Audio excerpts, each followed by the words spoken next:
পার্টির নেতৃত্বে আজকের এই মিছিল, যে মিছিলে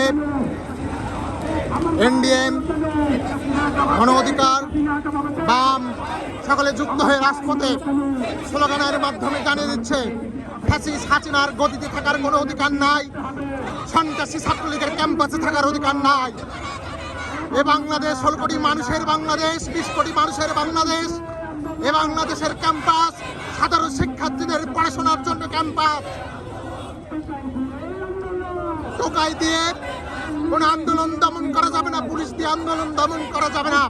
প্রিয় ভাই, আপনারা যারা দেখছেন ভিডিওটি শেয়ার করবেন, রাজপথে নেমে আসুন, যেন আর কোনো আবু রাহানের মতো গরিব মেধাবী শিক্ষার্থীদেরকে বৈষম্যের বিরুদ্ধে শহীদ হতে না হয়।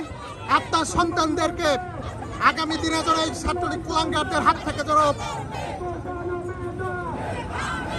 বাঁচানো যায়, এজন্য আপনাদের সাধারণ মানুষকে আন্দোলনে সম্পৃক্ত হওয়ার জন্য আহ্বান জানাচ্ছি।